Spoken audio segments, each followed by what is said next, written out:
तो यहाँ से हम अपने तीसरे टॉपिक को कंटिन्यू करते हैं, जो कि था the age of revolutions 1830 to 1848। तो आपने अभी तक दो चीज़ों को देखा, जुलाई रिवॉल्यूशंस और ग्रीक रिवॉल्यूशंस। तो बच्चों अब हम इसमें तीन टॉपिक्स को पढ़ेंगे। ये जो टॉपिक्स है वो ज़्यादा बड़े नहीं हैं, छोटे छोटे हैं। इसमें से पहला टॉपिक्स है बच्चों रोमांटिसिज्म, दूसरा टॉपिक हम पढ़ेंगे hunger, hardship and popular revolt, और थर्ड टॉपिक हम पढ़ेंगे 1848 the revolution of the liberals. तो चलो बच्चों हम अपने पहले टॉपिक को अच्छे से समझते हैं, जो कि था रोमांटिसिज्म। तो क्या हुआ कि जो नेशनलिज्म का फीलिंग्स था, यानी अपने देश और कल्चर के प्रति प्यार, ये वाला जो फीलिंग्स था ये लड़ाई झगड़े से नहीं आया। तो फिर सवाल ये आता है कि नेशनलिज्म का फीलिंग्स जो था वो कहाँ से आया। तो क्या हुआ कि इन लोगों ने सोचा कि कल्चर को इमोशन से टच करना होगा, तभी जो है नेशनलिज्म का फीलिंग इन लोगों में आएगा। तब स्टार्ट हुआ रोमांटिसिज्म। रोमांटिसिज्म का मतलब होता है बच्चों a culture movement to develop a particular form of nationalist sentiments, यानी लोगों में अपने कंट्री और कल्चर के प्रति प्यार जगे, इसलिए कल्चर मूवमेंट स्टार्ट्स हुआ। तो बच्चों हमें अब एक नाम याद रखना है, जर्मन फिलोसोफर जॉन गॉटफ्राइड।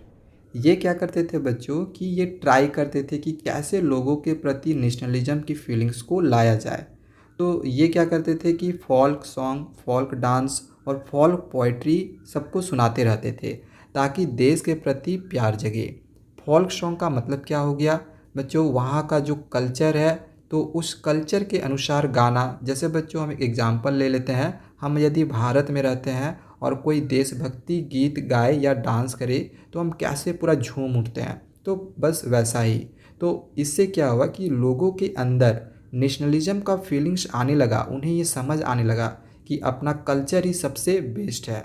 तो बच्चों यहाँ पे हम लोग का रोमांटिसिज्म का जो टॉपिक है वो ख़त्म होता है। इसके आगे हम जो दूसरा टॉपिक हम लोग का था उसको हम बाद में समझेंगे। उससे पहले एक छोटी सी स्टोरी है, इसको समझते हैं, फिर आगे हम दूसरे टॉपिक को भी समझेंगे। हम लोग का एक छोटा सा जो स्टोरी है वो ये है कि 18th सेंचुरी का एंड में क्या हुआ। तो 18th सेंचुरी का एंड में ग्रेट पावर, उसमें कौन कौन से थे, तो रसिया, प्रूशिया और ऑस्ट्रिया, ये लोग ने मिल के क्या किया कि पोलैंड को अलग कर दिया। तो अब क्या हुआ कि पोलैंड में रसिया का राज आया। तो रशिया ने क्या किया, वहाँ का जो लैंग्वेज था, कहाँ का, तो पोलैंड का, कौन सा लैंग्वेज था, तो पोलैंड में पॉलिश लैंग्वेज चलता था, ठीक है। तो वो लैंग्वेज रिमूव कर दिया, यानी हटा दिया, और रसियन लैंग्वेज को सभी जगह इम्प्लीमेंट्स कर दिया, यानी लागू कर दिया। तो अब क्या हुआ कि पोलैंड को आया गुस्सा। क्यों आया, क्योंकि उनका जो लैंग्वेज था उसको हटा दिया गया था। तो क्या हुआ कि इन्होंने रशियन के अगेंस्ट लड़ाई स्टार्ट किया। ये जो लड़ाई स्टार्ट हुआ बच्चों, डेट याद रखना, 1831 में हुआ, ठीक है। कब हुआ, 1831 में। लेकिन हुआ क्या कि इन लोगों को ही दबा दिया गया, क्योंकि रशिया उस टाइम बहुत पावरफुल था, ठीक है। और साथ ही जो भी इस लड़ाई में भाग लेते थे, जैसे कि कुछ पुजारी लोग थे, बिशॉप्स लोग थे, तो इन लोगों को जेल में डाल दिए देते थे या फिर साइबेरिया में डाल देते थे।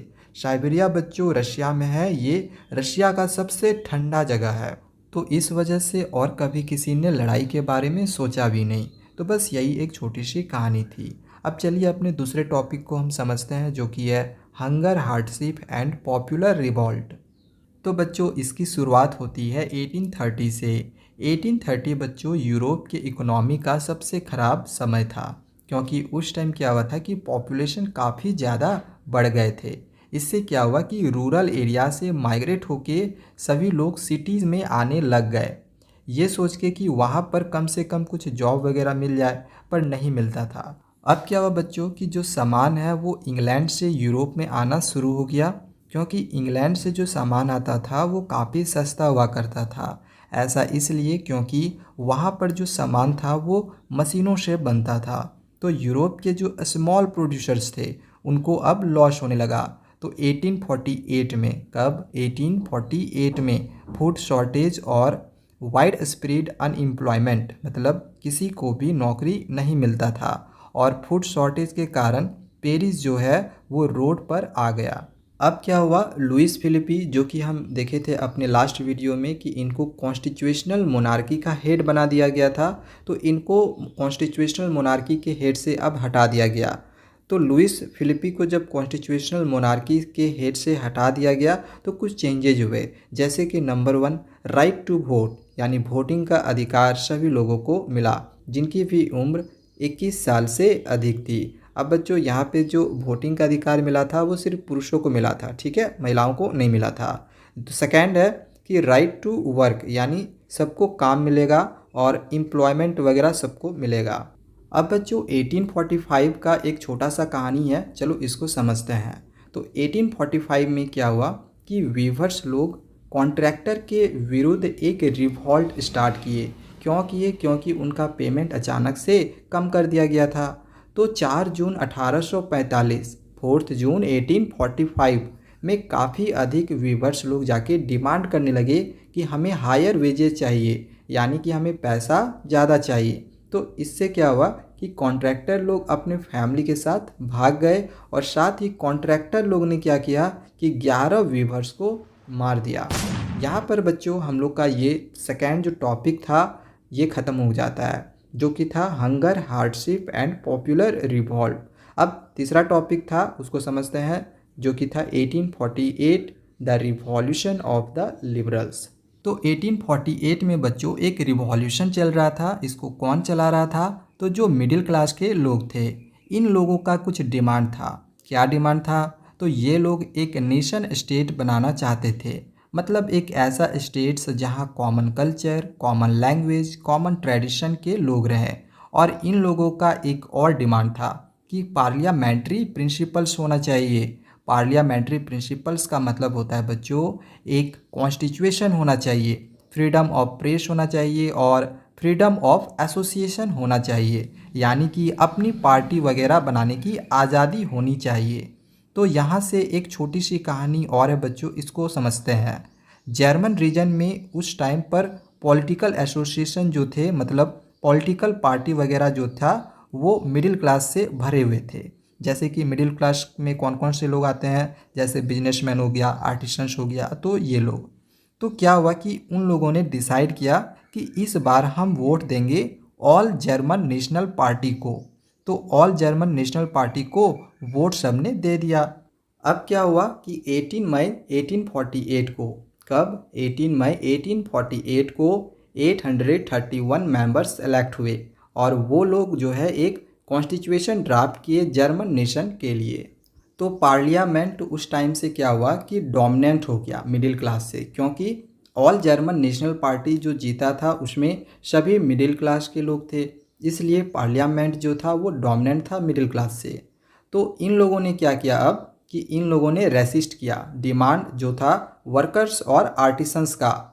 अब बच्चों इन्हीं लोगों ने जर्मन नेशनल पार्टी को जीतने के लिए मदद किया था और इन्हीं लोगों के डिमांड को रेसिस्ट कर दिया गया, यानी कि मानने से इनकार कर दिया गया। तो बच्चों अब क्या हुआ कि ये जो वर्कर्स और आर्टिसंस लोग थे जो कि जर्मन नेशनल पार्टी को जीतने के लिए मदद किया था, तो इन लोगों ने अब सपोर्ट करना बंद कर दिया। तो इससे क्या हुआ कि कुछ सैनिक लोग वापस आया और जो नेशनल असेंबली बना हुआ था इसको वापस से हटा दिया गया। लेकिन बच्चों कुछ चेंजेज आए, ठीक है, क्या चेंजेज है तो चलो इसके बारे में जानते हैं। तो बच्चों जो मोनार्ची का शासन आया था, यानी कि राजा महाराजा का, तो वे लोग समझ गए थे कि अब अगर हम इन लोगों को परेशान करेंगे तो ये लोग हमारे विरुद्ध खड़े हो जाएंगे। इसलिए इन्होंने 2 चेंजेज लाए, जिसमें से बच्चों पहला है serfdom and bonded labour was abolished, मतलब जो लोअर क्लास के लोग अपर क्लास के लिए काम करते थे वो अब ख़त्म कर दिया गया।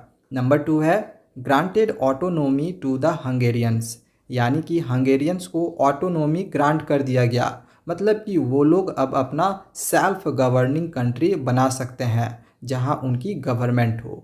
तो बच्चों आज के लिए बस इतना ही। यहाँ पे हम लोग का ये टॉपिक जो हम लोग पढ़ रहे थे तीसरा टॉपिक, तो ये हम लोग का ख़त्म हो जाता है। अगले वीडियो में हम अगले टॉपिक के साथ अगला वीडियो में देखेंगे, तो चैनल को सब्सक्राइब करके रखें। Thank you.